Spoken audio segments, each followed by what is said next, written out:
여러분 안녕하세요. 저는 지식이 아니라 제 진심을 여러분과 함께 나누고 더는 저와 같은 자살 유가족이 없는 자살로부터 안전한 대한민국을 만들기 위해서 감히 이 자리에 서겠다는 용기를 낼 수 있었습니다. 저는 자살 유가족입니다.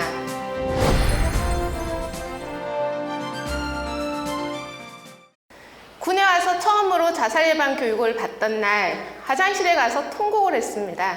그리고 뼈저리게 후회를 했습니다. 이런 교육을 조금만 일찍 받았더라면, 그랬다면 어땠을까 하는 후회였습니다. 저는 제가 있는 부대의 자살 우려자였습니다. 너무 많이 힘들었어요. 남편은 사업부도가 났었고 매일 빚쟁이들한테 시달려 섰고 또 퇴근하고 집에 가면 집 앞에 빚쟁이들이 몰려와 있었어요. 단칸 월세방으로 쫓겨났는데 집 여기저기 압류 스티커들이 붙어 있었습니다. 어느 눈이 많이 내리던 날 남편이 5톤 트럭에 깔려서 사고를 당하는 이런 아픈 일까지 경험하면서 그 고통에서 벗어나고 싶었어요. 저는 죽고 싶지 않았습니다. 간절하게 살고 싶었는데 방법이 없었어요. 너무 지쳤고 그 상황에서 도망가고 싶었습니다. 그래서 매일 어떻게 죽으면 편할지를 생각을 했었는데 하루는 부대에 출근을 했었는데 제가 평소와 다르다는 걸 보셨던 분이 계셨습니다. 나중에 들었는데 그분이 이런 교육을 미리 받으셨던 분이셨어요. 한 번은 토요일이었는데 저한테 전화가 왔습니다. 그때 당시에는 빚쟁이들한테 계속 전화가 왔기 때문에 낯선 번호에 전화가 오면 무서웠거든요. 또 누구야? 이렇게 전화를 확 끊어버렸는데 전화가 계속 울리는 겁니다. 부대에 있는 제일 높으신 분이셨어요. 단장님이셨습니다. 저보고 힘들어 보여서 전화를 했다는 그 전화 한 통이었습니다. 그 전화 한 통에 많은 생각이 들었어요. 아, 내가 힘들다는 걸 알아주는 한 사람이 있구나. 이 주말에 나를 걱정해서 전화해준 그 한 사람이 있구나 라는 생각이었습니다. 그리고 나서는 죽고 싶은데 그분이 자꾸 걸렸어요.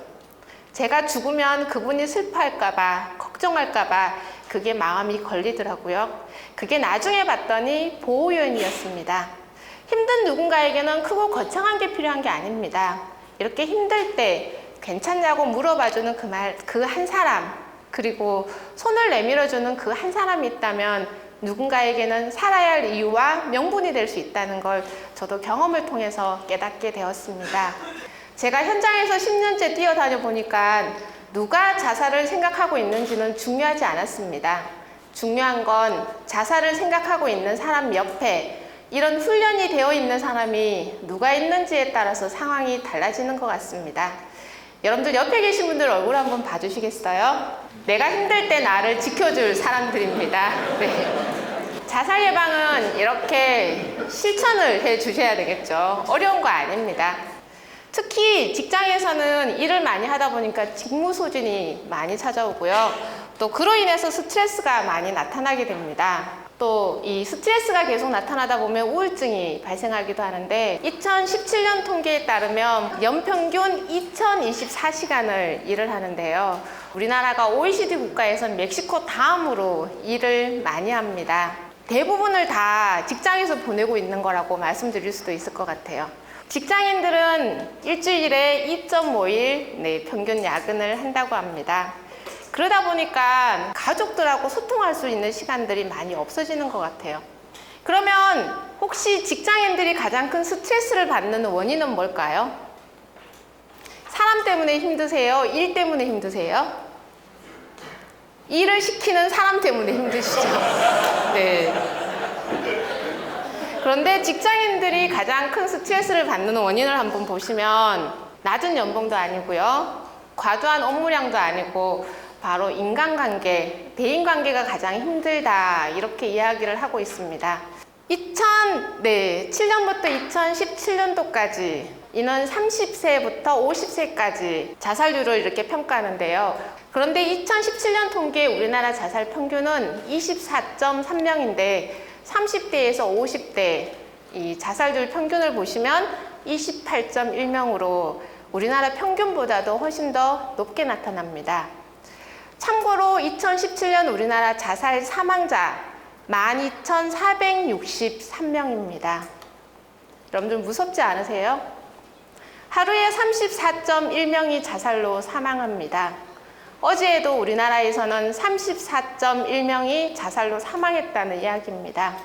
1시간에 1.42명, 42분마다 한 명씩 누군가가 자살로 사망하고 있습니다. 자살은 절대 혼자만의 문제가 아닙니다. 내가 사랑하는 많은 사람들을 모아놓고 그 안에서 수류탄 핀을 뽑는 것과 같은데요. 수류탄이 폭발해서 자신도 죽지만 옆에 있는 가족들이 따라서 자살할 확률이 7배에서 8배가 더 높게 나타납니다. 또 남겨진 가족들이 43%가 자살을 진지하게 생각해봤다고 대답을 했고, 많은 사람들이 그로 인한 죄책감과 미안한 마음과 우울증으로 힘들게 살아가고 있습니다.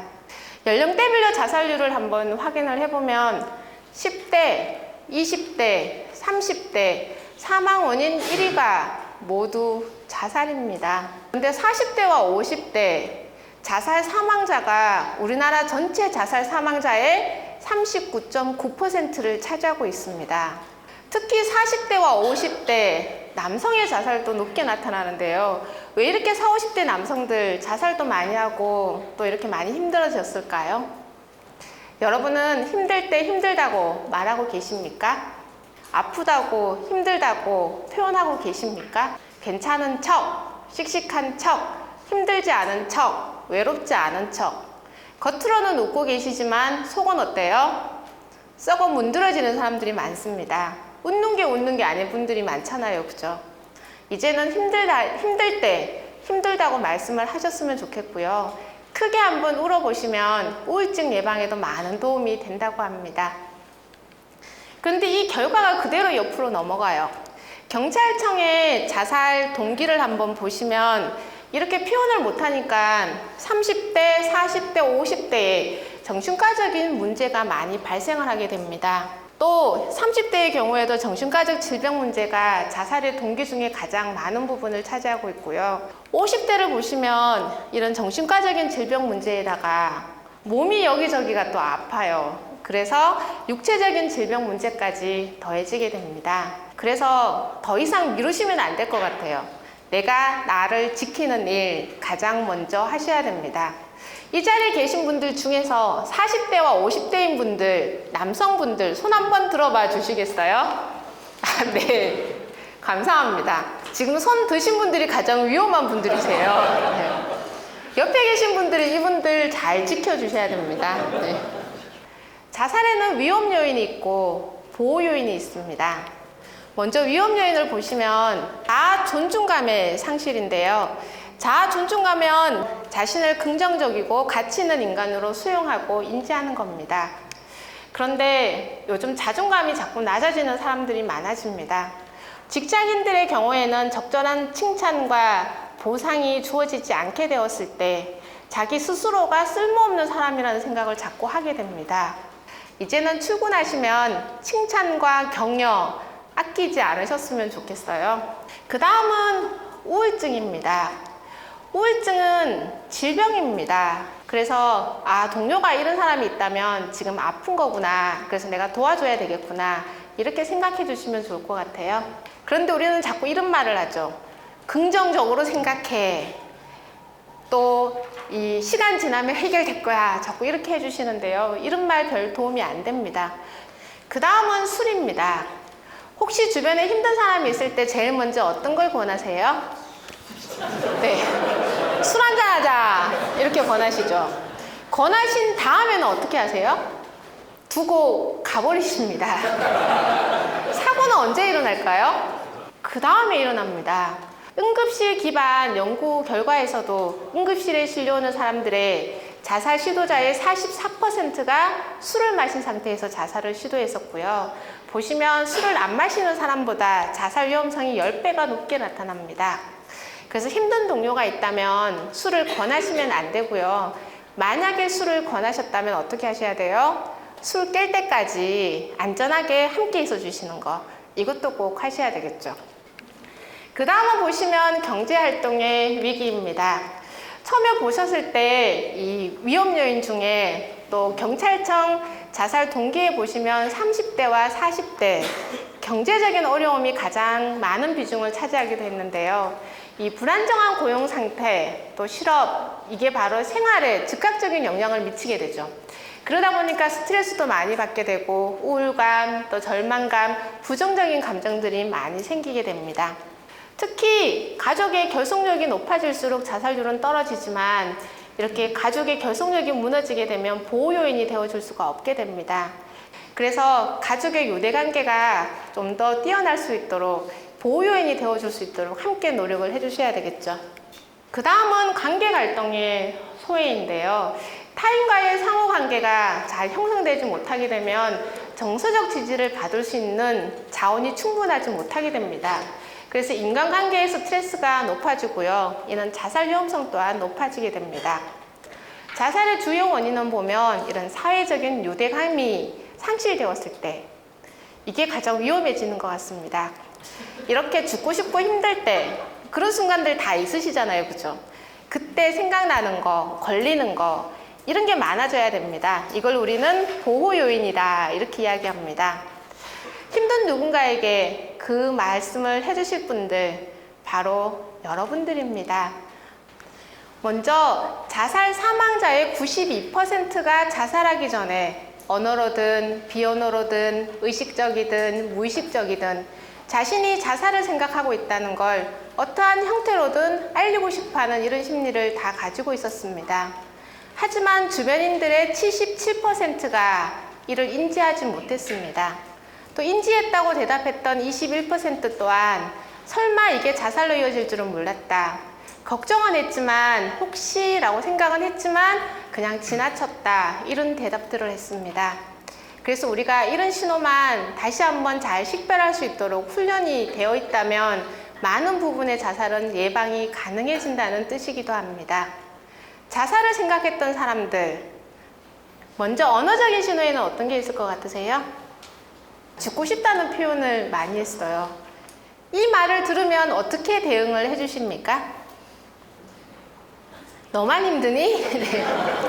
나도 죽고 싶다. 죽을 용기 있으면 살아야지. 이런 말씀 많이 하시죠. 절대 그러시면 안 됩니다. 네. 보시면 직접적인 표현은 말 그대로 직접 표현을 했어요.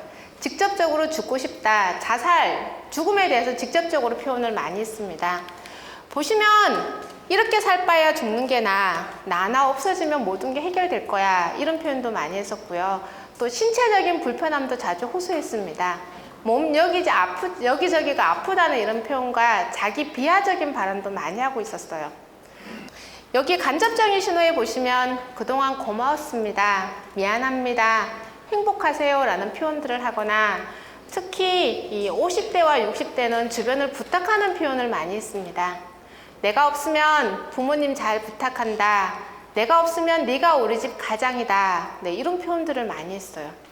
또 자신의 신변을 정리하는 이런 표현들을 많이 하게 되겠죠. 우리나라 사람들은 말끝마다 죽겠다는 말을 많이 합니다.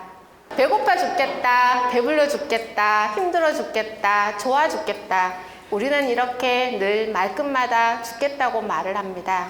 그러다 보니까 누군가가 정말 자살을 생각하고 죽겠다고 말을 해도 이제 이 말을 더 이상 심각하게 받아들이지 않는다는 게 지금 가장 심각한 문제가 되고 있습니다. 누군가의 죽고 싶다는 말 농담으로 들으시면 안 되고요. 그럴 때는 무슨 일 있어? 너 괜찮아? 라고 꼭 확인을 해 주셔야 되겠죠. 그 다음은 행동적인 신호에서는 제일 먼저 잘 먹고 잘 자는 게 제일 먼저 안 됩니다. 그래서 제가 교육을 많이 하다 보니까 교육장에 혹시나 졸거나 주무시는 분이 계시면 걱정이 많이 돼요. 네. 이런 신호를 보내시잖아요. 그죠?